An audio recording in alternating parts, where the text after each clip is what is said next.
Everyone already knows this story: a boy, a giant, and a single stone. And we always tell it as a miracle. The plucky underdog with a shepherd's toy against an armored champion. But that reading of it is completely backwards. The boy did not bring a toy. He had brought along the most advanced ranged weapon of his century, and the giant brought a spear.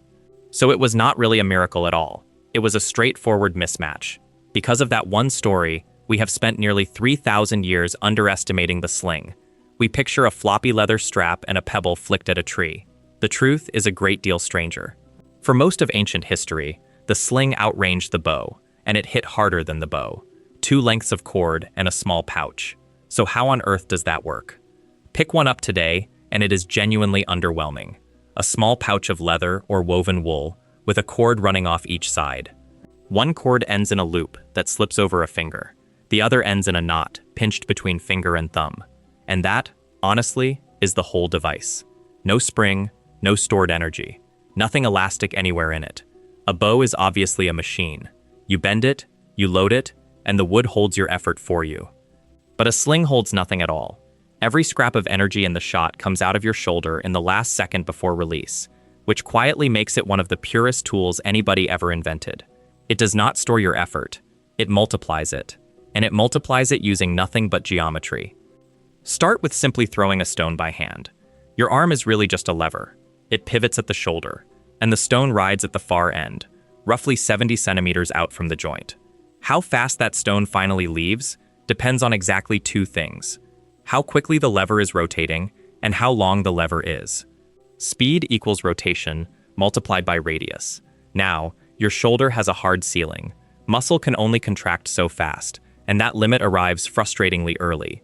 So if you want a faster stone, then pushing harder is a dead end. You have to go after the other number instead. You have to make the lever longer, and that is exactly what a length of string does. Add 70 centimeters of cord to the end of your hand. Drop a stone in the pouch, swing. The pivot is still your shoulder. The rotation is still the same. But the stone itself is now sitting twice as far from the center. Double the radius, at the same rate of rotation, and you get double the speed.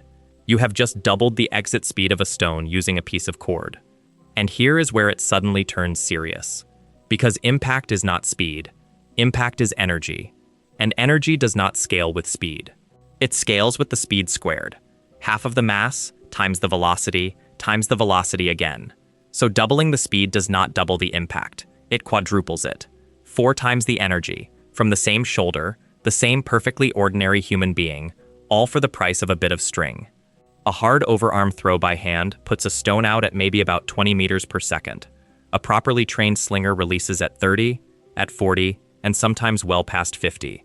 That is a stone leaving your hand traveling faster than traffic on a motorway, launched by a shepherd, with no moving parts at all and nothing stronger than wool. But there is a catch here, and it is brutal. To shoot, you simply let go of one of the 2 cords. The pouch instantly flies open, and the stone carries on in a dead straight line, tangent to the circle it was riding, which means the direction of the shot is decided entirely and only by the instant you open your fingers. And the stone is going around several times every single second. Release 1/100th of a second early, and your stone goes over the trees. 1/100th of a second late, and it buries itself in the dirt in front of you. There is no real aiming going on. There is only timing. A bow, at least, you can sight along.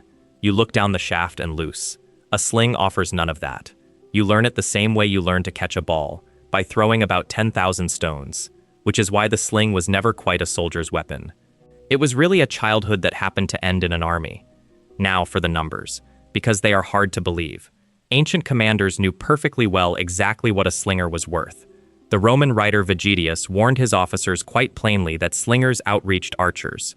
Xenophon, dragging a broken army home across hostile Persia, watched his men picked off by enemy bows. And his fix was not better archers. He went looking for Rhodians, islanders who were raised on the sling. Their stones flew roughly twice as far as the arrows coming back. A good sling throw easily covers 200 meters. Modern record casts with a sling have gone past 400 meters. A simple wooden bow struggles to stay useful at all, much beyond 150. So the cheapest weapon on the field was also the one that reached furthest.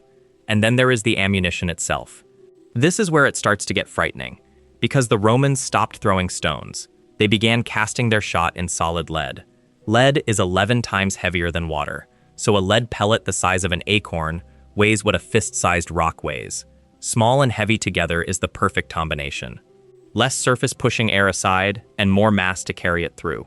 They shape them like almonds, neatly tapered at both ends, which is remarkably close to the shape we still use for anything meant to fly fast. Archaeologists still pull these out of the ground by the thousand. They are called glandes. It is simply Latin for acorns. When modern researchers rebuilt them and measured what they do, the results were genuinely unsettling. A 50-gram lead glans, leaving the sling at full speed, carries energy comparable to a round from a modern pistol. Not similar in some vague poetic sense, similar in joules, and unlike an arrow, it does not need to pierce anything. An arrow is basically a needle. It works by getting inside, and armor exists to stop exactly that. A lead glans is a hammer. It arrives as a blunt shock, and a shield or a helmet passes that shock straight through. A soldier could be standing behind perfectly good bronze, with nothing pierced at all, and still go straight down with the bone broken underneath. Roman medical writers even describe cutting lead out of their own wounded. At a low hill in southern Scotland called Burnswork, the ground is still littered with Roman lead shot, flung uphill at the defenders in genuinely absurd quantities. Some of the shot had small holes drilled deliberately into the side, which made the shot whistle all the way in. They were not just throwing metal at an enemy, they were making the sky scream, and some glandes carry messages, cast right into the metal. Take that. Catch this. The name of an enemy commander, molded onto the thing hitting his army. It is the oldest trash talk that anyone has ever dug up.